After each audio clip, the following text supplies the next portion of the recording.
शेतकऱ्यांसाठी मोठी खुशखबर, नोंदणी शुल्क पूर्णपणे माफ, झिरो खर्चात आता वाटणी आपल्या जमिनीची होणार। या संदर्भात राज्य सरकारच्या माध्यमातून महत्त्वपूर्ण निर्णय आपण व्यवस्थित माहिती समजून घेणार आहोत। भविष्यामध्ये शेत वाटणी करायची असेल किंवा तुम्हाला आपल्या वडिलोपार्जित जमीन आपल्या नावाने करायची असेल तर हा प्रत्येक लाभार्थ्यासाठी अतिशय महत्त्वपूर्ण ही माहिती आहे। राज्याचे महसूल मंत्री चंद्रशेखर बावनकुळे यांच्या माध्यमातून ही माहिती देण्यात आली आहे। महाराष्ट्र जमीन महसूल संहिता 1966च्या कलम 85 अंतर्गत सहधारकामध्ये किंवा कुटुंबातील सदस्यामध्ये होणाऱ्या शेतजमिनीच्या वाटणी पत्रावर आता कोणतेही नोंदणी शुल्क आकारले जाणार नाही असा सुद्धा उल्लेख देण्यात आलेला आहे। यासोबतच वडिलोपार्जित शेतजमिनीबाबत वारसा हक्काने हक्क प्राप्त झालेल्या सहधारकांनी कलम 85 अंतर्गत प्रक्रिया न करता थेट नोंदणी सादर केलेल्या वाटणी पत्रांनाही नोंदणी शुल्क माफ करण्याचा निर्णय राज्य सरकारच्या माध्यमातून घेण्यात आलेला आहे। मुख्यमंत्री देवेंद्र फडणवीस यांच्या अध्यक्षतेखाली हा निर्णय घेण्यात आलेला आहे असा सुद्धा उल्लेख स्पष्टपणे या ठिकाणी करण्यात आलेला आहे। या निर्णयामुळे जमिनीच्या वाटणी प्रक्रियेत सुलभता, पारदर्शकता आणि वेग वाढणार असून नागरिकांना मोठा आर्थिक दिलासा सुद्धा मिळणार आहे। आता आपण परिपत्रक समजून घेऊया, व्यवस्थित माहिती समजून घ्या। अतिशय महत्त्वपूर्ण ही माहिती आहे। यामध्ये सांगण्यात आलेला आहे महाराष्ट्र शासन महसूल व वन विभागाच्या माध्यमातून हा निर्णय घेण्यात आलेला आहे। पत्र तुम्ही पाहू शकता, बघा प्रतीमध्ये सांगण्यात आलेला आहे आणि दिनांक पाहून घ्या 20 एप्रिल 2026 रोजी हा निर्णय घेण्यात आलेला आहे। प्रतीमध्ये सांगण्यात आलेला आहे नोंदणी महानिरीक्षक व मुद्रांक नियंत्रक महाराष्ट्र राज्य पुणे। आता विषय समजून घ्या, महाराष्ट्र जमीन महसूल संहिता 1966च्या कलम 85 खाली शेत जमिनीच्या वाटणी पत्राच्या दस्तात नोंदणी फी पूर्णपणे माफ असं सांगण्यात आलेलं आहे। आता बघा शासनाची दिनांक 23/6/2025 अधिसूचना।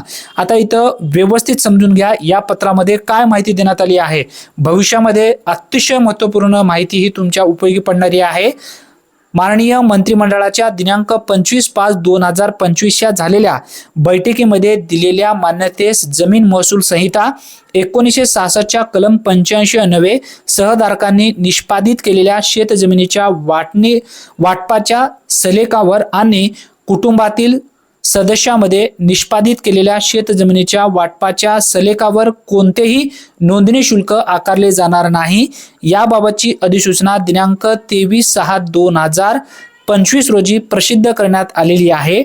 आता पुढे सांगण्यात आलेलं आहे महाराष्ट्र जमीन महसूल संहिता 1966च्या कलम 85 खाली शेतजमिनीच्या वाटणी पत्राचे अधिकार तहसीलदार यांना असून याबाबतचे आदेश झालेल्या वाटणीपत्र दुय्यम निबंधक कार्यालयाकडे नोंदणीस प्राप्त झाल्यानंतर सदरच्या नोंदणी दस्तात उपरोक्त अधिसूचनेत अन्वये नोंदणी फी माफ केलेले असल्यामुळे नोंदणी फी भरावी लागणार नाही। तथापि तहसीलदाराकडे कलम 85 नवे वाटणीपत्र दाखल न करता म्हणजेच कलम 85 खालील कारवाई शिवाय आपसी सहमतीने दस्त तयार करून सरळ नोंदणीसाठी नोंदणी कार्यालयात सादर केले जातात।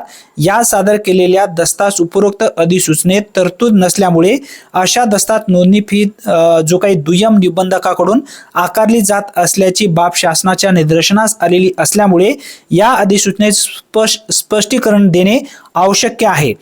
वास्तवात या ठिकाणी सांगण्यात आले वास्तवात जमीन महसूल संहिता 1966च्या कलम 85 नवे सहधारकाने निष्पादित केलेल्या जमिनीच्या वाटपाच्या सलेखावर आणि कुटुंबातील सदस्यामध्ये निष्पादित केलेल्या शेतजमिनीच्या वाटपाच्या सलेखावर कोणतीही नोंदणी फी शुल्क आकारले जाणार नाही। तसेच वडिलोपार्जित शेतजमीनबाबत वारसा हक्क प्राप्त झालेल्या सर्व सहधारकांनी निष्पादित केलेल्या कलम 85 व्यतिरिक्त नोंदणीस दाखल केलेल्या वाटणी पत्रामध्ये दस्तात सुलभ नोंदणी शुल्क आकारले जाणार नाही असेही वरील अधिसूचनेमध्ये नमूद केलेले आहे। आता पुढे सांगण्यात आलेले आहे यास्तव दिनांक 23/6/2025 रोजी निर्गमित केलेल्या अधिसूचनेमध्ये जमीन महसूल संहिता 1966च्या कलम 85 नवे सहधारकांनी निष्पादित केलेल्या जमिनीच्या वाटपाच्या सलेखावर आणि कुटुंबातील सदस्यामध्ये निष्पादित केलेल्या शेतजमिनीच्या वाटपाच्या सलेखावर कोणतेही नोंदणी शुल्क आकारले जाणार नाही।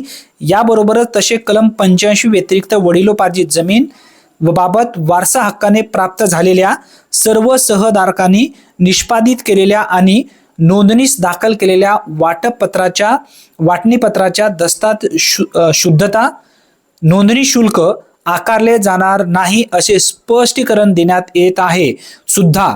आता उपरोक्त बाब सर्व संबंधित कार्यालयास आपल्या स्तरावरून कळवण्यात येत आहे असा सुद्धा उल्लेख या ठिकाणी करण्यात आलेला आहे. म्हणजे इथून पुढे आता तुमच्या वाटणीसाठी एकही रुपया लागणार नाही. यामध्ये वडिलोपार्जित जमीन असेल किंवा इतर जे जमीन आहे आपापसामध्ये तुम्हाला करायची आहे तर त्या ठिकाणी तुम्हाला एकही रुपये नोंदणी शुल्क लागणार नाही. हा दिलासा देणारा अपडेट जास्तीत जास्त मित्रांपर्यंत नक्की शेअर करा. धन्यवाद.